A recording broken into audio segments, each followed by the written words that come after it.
إن الحمد لله نحمده ونستعينه ونستغفره ونسترشده، ونعوذ بالله تعالى من شرور أنفسنا وسيئات أعمالنا. إنه من يهده الله فلا مضل له ومن يضلل فلا هادي له، وأشهد أن لا إله إلا الله وحده لا شريك له، وأشهد أن محمدًا عبده ورسوله صلى الله عليه وسلم. يا أيها الذين آمنوا اتقوا الله حق تقاته ولا تموتن إلا وأنتم مسلمون. يا أيها الناس اتقوا ربكم الذي خلقكم من نفس واحدة وخلق منها زوجها وبث منهما رجالا كثيرا ونساء، واتقوا الله الذي تساءلون به والأرحام إن الله كان عليكم رقيبا. يا أيها الذين آمنوا اتقوا الله وقولوا قولا سديدا يصلح لكم أعمالكم ويغفر لكم ذنوبكم، ومن يطع الله ورسوله فقد فاز فوزا عظيما. أما بعد، أيها المسلمون عباد الله، أوصيكم ونفسي بتقوى الله تعالى وطاعته، فقد فاز المتقون. يقول تبارك وتعالى: إن للمتقين مفازا. Ndugu zangu wa Kiislamu, wanavyuoni wameandika vitabu vyenye malengo ya kutusaidia sisi kwenye jamii zetu tunazoishi nazo, na haya yaliyoandikwa kwenye vitabu yametolewa kwenye Qur'ani, maneno ya Mwenyezi Mungu Subhanahu wa Ta'ala na sunna za Mtume sallallahu alayhi wasallam.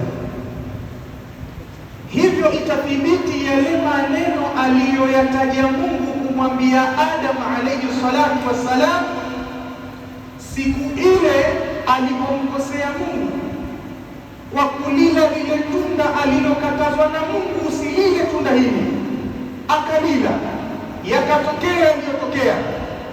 Allah akamwambia Adam alayhi salatu wassalam, ihbitu minha jami'an, poromokeni kutoka peponi, nendeni duniani wewe na mkeo. Fa imma ya'tiyannakum minni huda, huko duniani mtakwenda mtazaliana huko, iwapo utakujieni uongofu kutoka kwangu. Famanittaba'a hudaya, atakayefuata uongofu wangu mimi, fala yadhillu wala yashqa, huyo hatupotea wala kuishi kwa taabu huko duniani. Waman a'rada an dhikri, lakini atakayepuuza makumbusho na maelekezo yanayotolewa, makumbusho yangu mimi, fa inna lahu ma'ishatan dhanka, huyu mtu ataishi kwa maisha ya dhiki duniani huko. Wa nahshuruhu yawma alqiyamati a'ma, na siku ya kiyama huenda akafufuliwa akiwa ni kipofu. Qala, aje aseme rabbi lima hashartani a'ma, ewe Mola wangu, kwa nini ulinifufua mimi kuwa ni kipofu?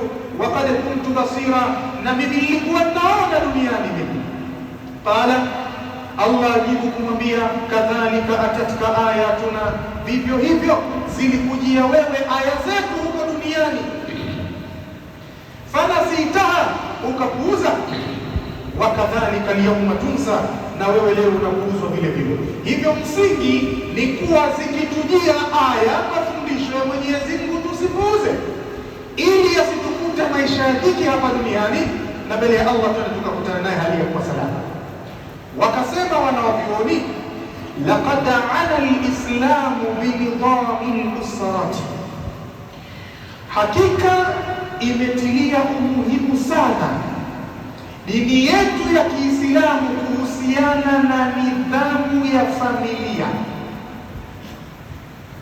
Wadaa ila tad'imi rawabiti al-mahabbati wal-mawadda, na Uislamu ukawaita watu sana kwenye kutilia nguvu na kuthibitisha zile nguzo zitakazojenga mapenzi na huruma katika familia moja, baina ya ndugu kwa ndugu, baina ya wazazi na watoto, baina ya mke na mume.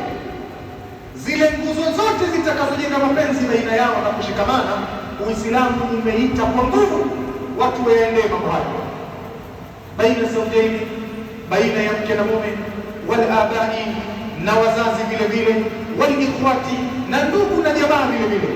Wajaala al-ulfata, na Uislamu ukajalia yale mapenzi na mshikamano bainahuma, baina ya mke na mume, baina ya ndugu na ndugu, baina ya wazazi na watoto wao, ayatan, Uislamu ukajalia hiyo ni alama kubwa ya kuwepo Mwenyezi Mungu Subhanahu wa Ta'ala, min ayati llahi, miongoni mwa alama za Mwenyezi Mungu.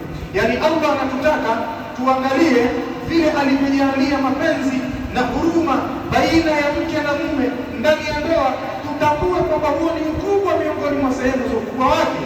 Faqala Ta'ala, Mwenyezi Mungu akasema, wa min ayatihi, na miongoni mwa alama za uwepo wa Mwenyezi Mungu na hikma zake na busara zake na huruma zake kwa viumbe wake, an khalaqa lakum min anfusikum azwaja, ni Mungu kukuumbieni nyinyi kutokana na nafsi zenu wake.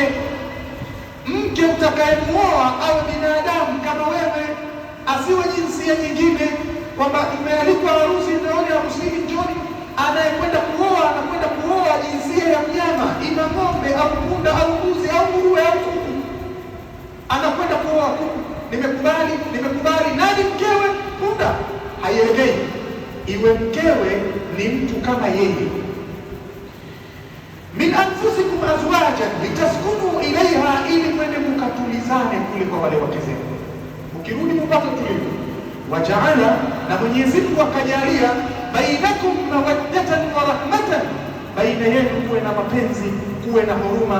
Inna fi dhalika la ayati, hakika katika jambo hilo moja peke yake la ndoa ya mke na mume, kwa kila aliyeoa na akawa anapata hiki ambapo Mungu anakitaja hapa, wallahi billahi tallahi, atathibitisha haya maneno Mwenyezi Mungu. Jambo la ndoa tu, kuoa na kuwa na mke, mnaelewana, mnafurahia maisha ya ndoa, ni alama moja kubwa peke yake ya ukubwa wa Mwenyezi Mungu, liqaumin yatafakkarun, lakini kwa watu wenye kutafakari, yani utulivu unaopatikana katika ile ndoa kwa mwanamume na mwanamke. Waqad hafala al-Qur'an, na kwa hakika imekusanya Qur'ani yetu bishani al-alaqati az-zawjiyati wal-ailiyya, jambo zima la mafungamano ya mume na mke na mambo mazima ya kifamilia. Tukitazama Qur'ani tutaikuta imezungumzia sana kuhusu familia. Faharasa ala salamati al-usrati wa ta'kidi mawaddati al-abna'i lil-aba'i wa ri'ayati al-aba'i lil-abna'i. Qur'ani ikaweka kipaumbele juu ya salama ya familia na ikatilia mkazo juu ya mapenzi ya watoto kwa baba zao na usimamizi wa wazazi kwa watoto wao, ili pasiharibike, kila mmoja asimamie jukumu lake, mzazi kwa upande wa watoto na watoto kwa upande wa wazazi. Qur'ani ikaweka bidii kubwa hapo. Thumma hatta zawja, kisha Qur'ani ikamhimiza mwanamume ambaye yeye ni mume, ala ihsani muamalati zawjatihi, juu ya kufanya ihsani na kwenda naye vizuri maamiliano baina yake na mke wake, watasamuhi maaha, na kuwa na tabia ya kusameheana kwenye mambo yanayotokezea katika ndoa ile, wasafi an baadhi hafawatiha, na hata dosari ndogo ndogo zisizoingia akilini. Akikosea mwanamke, mwanamume akaambiwa kuwa na tabia ya kupuuza, kuwa na tabia ya kusamehe, wa adami tafarru'i fi talaqiha, na kutokuwa na haraka katika kumwacha mwanamke yule kwa mambo yasiyokuwa na kichwa wala miguu. Qur'ani hiyo ikaweka sana misingi hii. Fala'alla al-baghidha, kwani huenda yule mtu unayechukiana naye yusbihu habiban kesho akaja akabadilika akawa ni kipenzi chako. Leo mmekosana kwa kosa lisilosameheka kwenye mitazamo ya watu, lakini wewe ukajaribu kulivumilia. Kesho na kesho kutwa huenda akawa ni mpenzi mkubwa huyu. Walaalla Allah an yarzuqa azawjaini thamaratan, na huenda Allah akawaruzuku hawa wanandoa wawili kwa kule kuvumiliana, akawaruzuku matunda katika ndoa ile. Tuqawi arrawabit almushtaraka bainahuma, matunda yale yakaja yakatia nguvu vile vifungo vitakavyoleta mapenzi ya ushirika katika ndoa ile. Pengine mke na mume ikafikia pahala wakasema, wakaambizana, sasa mimi na wewe tunaishi ndio hivyo basi tu, ndio hivyo tushazaa tu, lakini mapenzi hakuna tena. Wakavumiliana, talaka sio nzuri mke wangu, tusiachane. Talaka sio nzuri mume wangu, tusiachane. Tumekwisha kuzaa, watoto watapata tabu, hivi na hivi na hivi na hivi. Basi wakavumiliana kwa ajili ya Mwenyezi Mungu. Huenda wale watoto wakaja wakaleta natija kubwa. Hawa mke na mume baadaye miaka ya mbele huko wakaja wakafurahia, mke wangu, unaona hatukuachana mimi na wewe, unaona mtoto sasa hivi alivyo, huyu anapanda mimbar, anahutubia watu, anaswalisha watu, ana hivi ana vile. Ni kwa sababu tulivumiliana, hatukuachana, tukamlea mimi na wewe. Unaonaje ningelikuacha ukamlea peke yako? Leo tungelikuwa tunatabasamu hivi mimi na wewe? Au ningemlea mimi kama baba peke yangu, leo tungekuwa tunatabasamu hivi mimi na wewe? Lakini subra yetu mimi na wewe, kutokuwa na kuachana haraka haraka, tukavumiliana. Tizama tunda leo haya, huenda Mungu akaleta hao baadaye, na jamii ikanufaika kwa subra ya mke na mume waliovumiliana katika mambo mbalimbali yanayotokea katika ndoa. Qala ta'ala, Mwenyezi Mungu akasema katika kulitilia mkazo hilo, waashiruhunna bilma'ruf, mkichanganyika na wanawake, mkiishi nao, ishini nao kwa wema. Wema wa maneno, wema wa vitendo, wema wa huduma, wema wa kila sampuli. Mume ni faradhi kwake, mume ni lazima kwake kuupeleka wema kwa mke wake. Fa in karihtumuhunna, ikiwa mtatokezea kuchukia jambo kwa wanawake wenu, tabia hazifanani, maumbile hukuyapenda na hivi na vile. Fa in karihtumuhunna, iwapo itatokezea mtachukia kitu katika mambo walionayo wanawake, Allah anasema fa asa an takrahu shay'a, huenda nyinyi kibinadamu mkalichukia jambo, wa yaj'al Allah fihi khairan kathira, lakini ndani yake Mwenyezi Mungu Subhanahu wa Ta'ala akajalia khairi nyingi kwa mwanamke yule ambaye wewe pengine ulishindwa kuvumilia. Lafzi zake hazikuvutii, mapishi yake hayakuvutii, dosari fulani haikuvutii. Mwenyezi Mungu anakwambia usikimbilie haraka kuacha. Faasa an takrahu shay'a, huenda nyinyi mkachukia jambo, hususan katika maamiliano ya ndoa. Wayaj'al Allah fihi khairan kathira, na Mwenyezi Mungu akajalia khairi nyingi katika jambo lile. Ibadallah, enyi waja wa Mwenyezi Mungu, inna tafakkuka al-usariya, hakika mivutano na mipasuko na matatizo yanayotokezea kwenye familia, huwa zalazilu yudammiru al-mujtamaat. Kiuhalisia hiyo ni mitikisiko ya ardhi inayotokea, lakini haiharibu sehemu ndogo, inaharibu jamii nzima. Weka katika yakini hili jambo. Ule mpasuko unaotokea katika familia moja kwenye mtaa ni sababu ya kupasua nidhamu ya mtaa ule, kama ambavyo tofali moja, jiwe moja haliwezi kujitosheleza kujenga nyumba nzima kama hii. Ni lazima ishirikiane na mawe mengine na simenti, ndiyo mtu ajenge jengo lenye ghorofa nyingi. Vivyo hivyo huu mtaa hauwi mtaa isipokuwa kwa nyumba yako na nyumba yangu na familia yako na familia yangu. Kama ambavyo likikosekana jiwe moja, nyumba inaweza ikaleta athari, ikapasuka ikenda chini, basi vivyo hivyo huu mtaa huu unategemea sana familia moja baada ya moja. Sasa mipasuko, mizozano inayoanza ndani ya familia moja huwa ni sababu ya kuleta mvurugiko katika jamii, bali huwa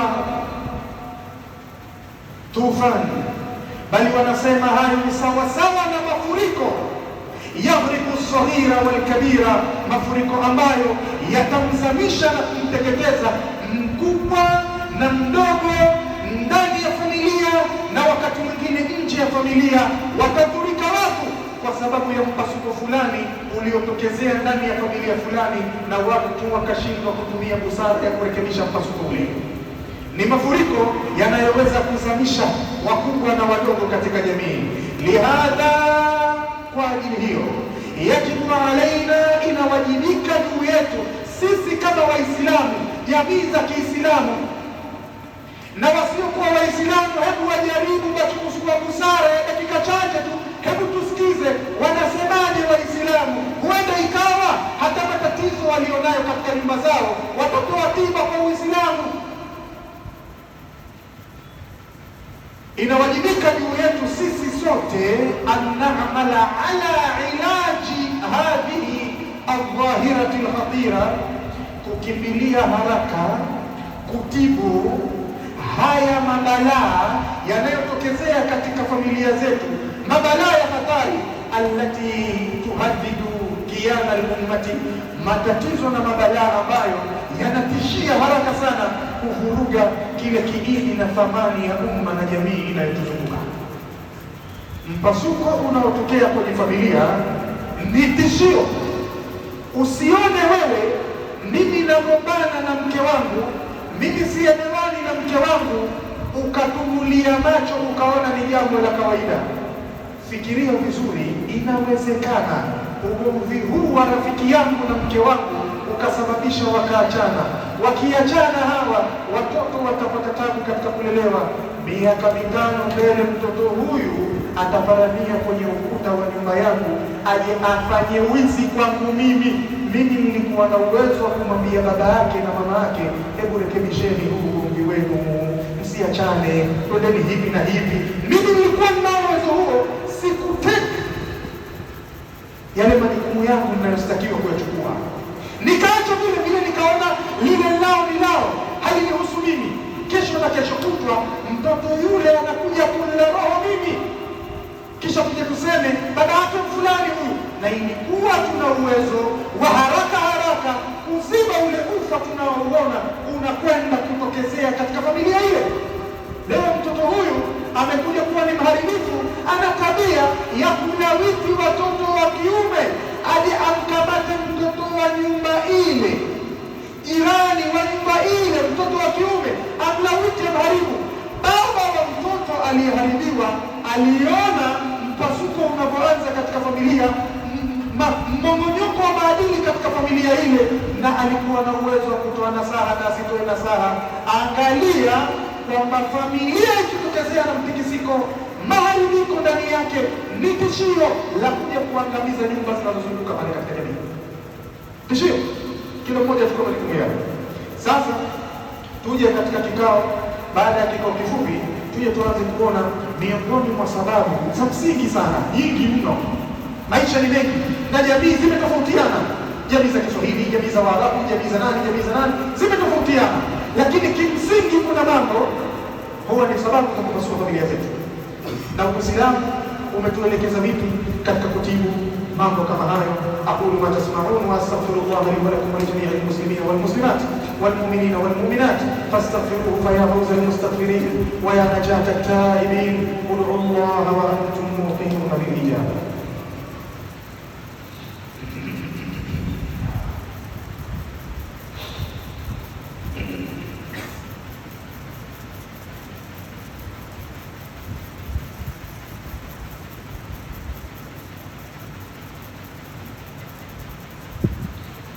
إن الحمد لله نحمده ونستعينه ونستغفره ونسترشده ونعوذ بالله تعالى من شرور أنفسنا وسيئات أعمالنا. من يهده الله فلا مضل له ومن يضلل فلا هادي له. أشهد أن لا إله إلا الله وحده لا شريك له وأشهد أن محمدا عبده ورسوله صلى الله عليه وسلم. Ndugu zangu wa Kiislamu, na kuhusia tena kama ambavyo nastahili kuhusia nafsi yangu katika jambo zima la kumcha Allah subhanahu wa ta'ala na kusimamia amri zake na kuacha makatazo yake kama yeye mwenyewe anavyopenda na kuridhia.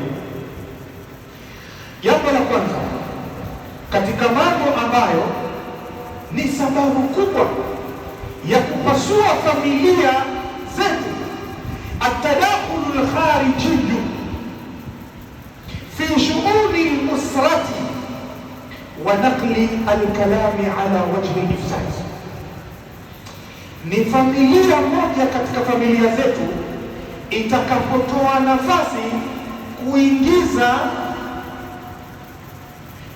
watu wa nje ya familia, tukawapa nafasi kuingiza maneno ndani ya familia, tukiwa tunaona wazi kwamba hawa uchukuaji wa maneno yao wanayoleta upande fulani wa familia, haya maneno yao ni makusudio, ni maharibiko, wala makusudio yake si kutengeza. Miingilio ya nje inapoingia ndani ya familia, kwenye mambo ya familia, kuchukua maneno ya huku kuyapeleka kule, na sisi tukawa tunaliona hili jambo, tusitanabaishane mapema. Hii ni sababu kubwa ya kwanza inayopelekea kuharibika familia hii, itakayoacha milango wazi yoyote aje na lolote aliseme kuwahusu ndugu zetu, kuwahusu wake zetu, kuhusu mtu katika familia yangu. Huyu anakuja ananiambia mimi na ananiambia mabaya, na wakati mwingine ananiambia kuhusu ndugu yangu wa damu, ananiambia kuhusu baba yangu, ananiambia maneno mabaya kwa si mazuri, kwamba ananitia chuki, ananitia bughudha mimi na ndugu yangu, na mimi nikamfungulia kifua na nikampa masikio niambie, nikamsikiliza. Hili jambo ni katika sababu kubwa za kuvuruga familia ya Kiislamu. Lakini hilo sio peke yake, lina muunganiko na mengine. La pili, adamu alwi'ami baina az-zawjayn wa adamu as-sabr ala al-khilafat, ni kutokuwa na maelewano mazuri na misingi madhubuti baina ya mke na mume, wakakaa wakaapulizana, msingi wa ndoa yetu mimi na wewe ni huu na huu na huu. Wengine kwa pembeni, mimi na wewe tumeoana, mimi na wewe tunajua shida na raha za huko ndani, basi msingi wetu twende nao hivi na hivi na hivi. Likikosekana hilo, likaleta natija nyingine, wa adam sabri bainahuma baina ala al-khilafat, na ikakosekana subra baina ya mizozo miwili mitatu inayotokezea. Hiyo ni kesi nyingine ambayo nayo hii itapatikana kwa wepesi ikiwa hili la mwanzo litakuwa limefunguliwa mlango. Hawa mke na mume wakiwa hawana tu tabia ya kuvumiliana, jirani tu anaweza kuleta neno dogo tu akamwambia mwanamke kuhusu mumewe, ndoa ikavunjika, akamwambia mwanamume kuhusu mkewe, ndoa ikavunjika, kwa sababu kwanza hakuna misingi waliowekeana katika ndoa yao, kisha hakuna subra ya kuvumiliana katika tofauti zao. Lile la mwanzo lita take place kuja kuivunja ndoa ile. Tatu, adamu riayati almadiyati walmanawiyati lilabnai, kutokuwa na usimamizi madhubuti wa kusimamia watoto wetu kwenye mambo ya kimali na mambo ya kiroho. Wakati mwingine familia zinaharibika kwa sababu